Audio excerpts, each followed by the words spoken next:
आपने बहुत सारे मर्डर केस के बारे में सुना होगा, लेकिन कुछ मर्डर केस ऐसे भी होते हैं जिसके बारे में सुनने तक ही गूज़बम्स आने लगते हैं।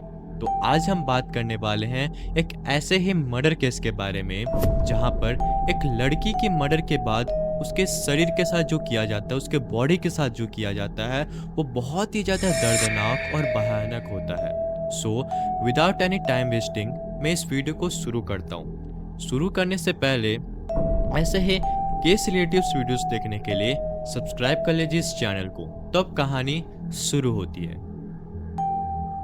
तो ये कहानी है श्रद्धा वॉकर की। श्रद्धा वॉकर का जन्म सन 1995 में महाराष्ट्र के पलगार डिस्ट्रिक्ट के वसई में हुआ था। उनकी फैमिली में उनकी माँ, भाई और उनके पापा थे। हालांकि उनके पापा अलग रहते थे, जिनका नाम विकास वॉकर और श्रद्धा के भाई का नाम सृजय वॉकर था। उनके पापा का इलेक्ट्रॉनिक सर्विस का बिजनेस था। श्रद्धा ने अपनी पढ़ाई वसई के कन्वेंट स्कूल से की। बाद में जाकर उसने विवा इंस्टीट्यूट ऑफ टेक्नोलॉजी विरार में एडमिशन लिया, लेकिन उसने बाद में जाकर उस कोर्स को छोड़ दिया। मलाड में एमएनसी कॉल सेंटर में काम करते हुए उसकी मुलाकात बम्बल ऐप के थ्रू आफ्ताब अमीन पुणेवाला से हुई। हालांकि आफ्ताब भी वसई का ही रहने वाला था और आफ्ताब भी एमएनसी कॉल सेंटर में ही काम करता था।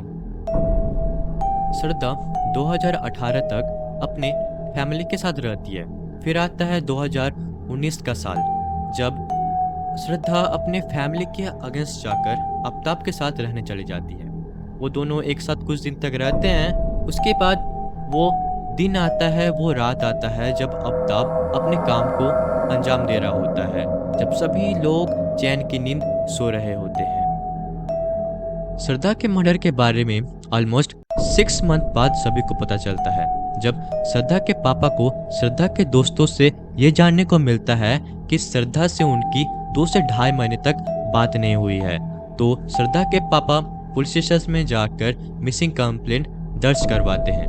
दर्ज करवाने के बाद जांच पड़ताल शुरू होती है। शुरू होने के बाद पुलिस को ये पता चलता है कि इस कांड के पीछे आफ्ताब अमीन पुणेवाला का हाथ है। तो पुलिस उनकी लोकेशन को ढूंढने की कोशिश करती है। तो उन्हें पता चलता है कि आफ्ताब दिल्ली में छुपा बैठा है। तो पुलिस जाती है और 12 नवंबर 2022 को आफ्ताब को अरेस्ट करती है। पुख्ता सबूत मिलने पर आफ्ताब अपना गुनाह कबूल करता है। गुनाह कबूल करने के बाद आफ्ताब बताता है कि श्रद्धा में विश्वास की कमी बहुत थी। जब भी आफ्ताब किसी से बात करता था तो श्रद्धा उस पर धोखा देने का आरोप लगा देती थी। आफ्ताब ये भी बताता है कि उन दोनों में अक्सर झगड़े होते रहते थे। जिस दिन मर्डर हुआ था उस दिन भी उन दोनों के बीच झगड़े हो रहे थे। आफ्ताब ये भी बताता है कि जो श्रद्धा होती है आफ्ताब के ऊपर शादी करने का दबाव डाल रही होती है। फिर आफ्ताब बताता है कि जिस दिन श्रद्धा का मर्डर हुआ था उस दिन आफ्ताब और श्रद्धा के बीच बहुत बहस हो रही थी।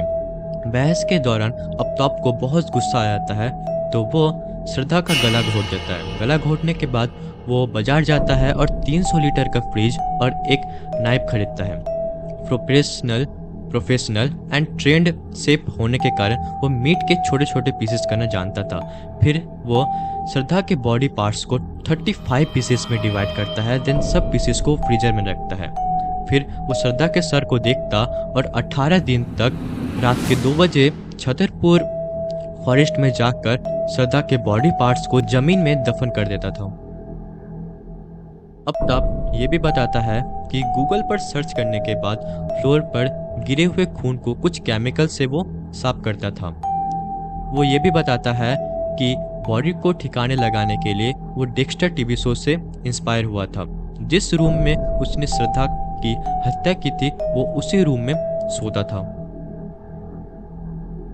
फिर पुलिस आफ्ताब को श्रद्धा के बॉडी पार्ट्स की पहचान करने के लिए जंगल लेके जाते हैं। साथ में वे डॉग स्क्वाड्स को भी लेके जाते हैं। हालांकि श्रद्धा के सर के साथ कुछ टुकड़े नहीं मिल पाते हैं। श्रद्धा के बॉडी के 13 सड़े हुए गले हुए पीसेस मिलते हैं और ज़्यादातर जो पीसेस होते हैं वे हड्डियों में तब्दील हो जाते हैं। डीएनए की रिपोर्ट के बाद ये पता चल जाता है कि ये जो बॉडी पार्ट्स है ये श्रद्धा का ही है।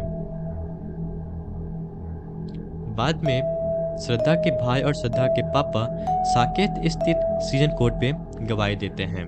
श्रद्धा के भाई गवाही में ये बताते हैं कि श्रद्धा के घर छोड़ने के 2 हफ्ते बाद श्रद्धा अपने भाई को ये बताती है कि आफ्ताब और उसके बीच बहुत ज़्यादा झगड़े होते हैं। कभी कभी आफ्ताब श्रद्धा की पिटाई भी कर देता था। जब उसका भाई जो सृजय होता है वो जब श्रद्धा को ये बताता है कि उससे ब्रेकअप कर लो तो श्रद्धा नहीं मानती है।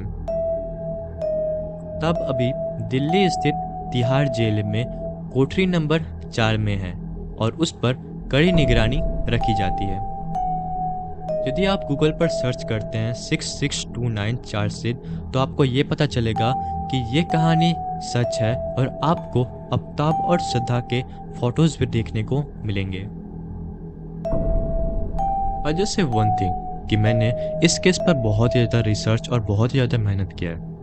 So I am not asking for much from you all. I am asking is like and subscribe. So हम मिलते हैं नेक्स्ट वीडियो में किसी नेक्स्ट कंटेंट के साथ। तब तक के लिए बाय बाय। और इसी के साथ ये केस खत्म होती है।